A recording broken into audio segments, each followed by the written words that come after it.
Good morning, good afternoon, or good evening, my beautiful hot messes. My name is Mistress Lavender, and today I'm reading Rich AF by Vivian 2. I'm on part 3. I know how to manage my money, I think that's what it's called. And I'm on page 88. The last episode, sorry about that, my phone got full storage. But, anyways, let's continue. So, if you don't know who I am or where I'm even starting from, first make sure you like, comment, and subscribe. But if you do know where I am, let's begin. I'm starting at, well, ignorance is not bliss. You ready? Well, ignorance is not bliss. Trust.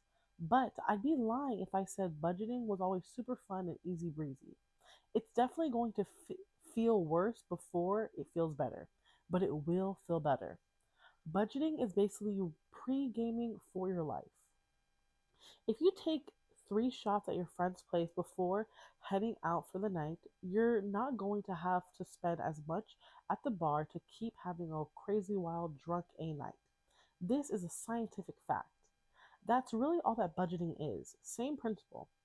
Having a budget, and specifically having enough money in your budget to invest, is what will allow the rest of your life to be as crazy and wild or calm and stress free as possible. I'm going to go deep into investing and why it's important to chapter 5. But as a quick teaser, you need to invest if you plan on retiring. Period. Seriously, if you have any desire to lie down for an extended period of time at any point in your life, you need to invest. Budgeting is what makes investing possible. It's what kickstarts and sustains the buzz. And this, more than anything else, is the fundamental truth of budgeting that rich people just got. For rich people, budgeting is just a plan that lets them maximize the value of their wealth, aka invest their money so it makes them money, and keep up the lifestyle they want for their entirety of their lives. And speaking of which, what rich people really know about budgeting? Remember that abundance Remember that abundance mindset we talked about in the first chapter? Rich people bring that to everything, but especially budgeting, aka financial planning, money management, cash flow oversight. Whatever you want to call it, it's the same thing, budgeting. But it's more than just a mindset. Rich people actually need to budget, sometimes more than broke folks do, for a couple of reasons. Rich people have unusual opportunities they want to take advantage of. Whether it's the chance to quickly close on a property at auction and make it an income generating rental, or the option to cut a big fat check to their favorite charity and get that sweet tax write off, before the end of the year, rich people get a lot of opportunities knocking that the rest of us might not. In fact, they tend to find opportunities where the rest of us see obstacles. Stock market's down, buy so you can profit when it rises later. But all those opportunities requires money. Rich people can rich people can be just as cash poor as the rest of us. When rich people say something like my net worth is $10 million, they don't mean that they literally have $10 million in their checking account right this instant.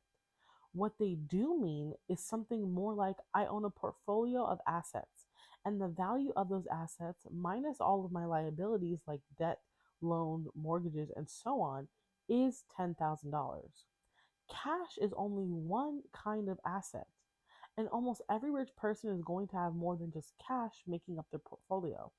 In fact, odds are good that the majority of their wealth will be held in Ill- illiquid, non cash holdings like their personal homes, any other real estate they own, investment and retirement accounts, ownership stakes in businesses, and a whole bunch of other assets that can't be spent freely like cash. Budgeting is what makes it possible for them to access their money in a timely way and not overdraw their cash accounts in their everyday spending. A solid budget is what allows them to plan for when and where they should rebalance their portfolio so that any cash they need will be available for them to spend when they need it. Rich people want their money to make them more money. Rich people also just don't like keeping money in their checking accounts. Why? Because they want the money they have to make them more money. Remember? They want their money to be working hard. And if it's just hanging around in a checking account, it's not working. Most checking accounts don't earn interest at all. And if they do, it's usually something like 0.07%. Eventually, even traditional savings accounts pay out around 0.42% interest annually. Rich people take one look at those minuscule interest rates and go, yeah, no. So instead of just parking their millions in a bank account, aka having no plan, they figure out a setup for those millions that will maximize their returns. They strategize, they divide and conquer, they calculate how much risk they can tolerate, research, or hire people to research different investment vehicles and allocate their money accordingly. In other words, they budget. Remember, the rich person mindset is always, how can I take what I already have and use it to make me money? And doing that takes a plan, always. Rich people who don't budget aren't going to get away with it for long. Even people who make hundreds of thousands of dollars a year can be broke if they don't use a rich person's mentality. Why? Two words. Friend. Two words, friends. Lifestyle creep. Lifestyle creep is just a fancy way of saying spending more money as you earn more money. As people get more and more money coming in from their job and their investments, they can also, if they're not planning ahead, just have as much money going out the door. You get the promotion at work, so you move into a nicer apartment. You buy a new handbag, you get a new car, you overall just spend more and more, little by little, on whatever you're regularly buying.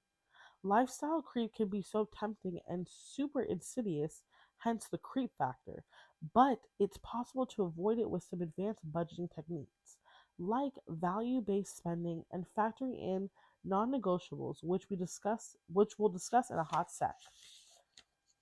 Page 92. What is my budget? When you go in for a facial, does the esthetician just lay you down and start slapping random creams and oils on your face? Heck no. She takes a good hard look at your face first.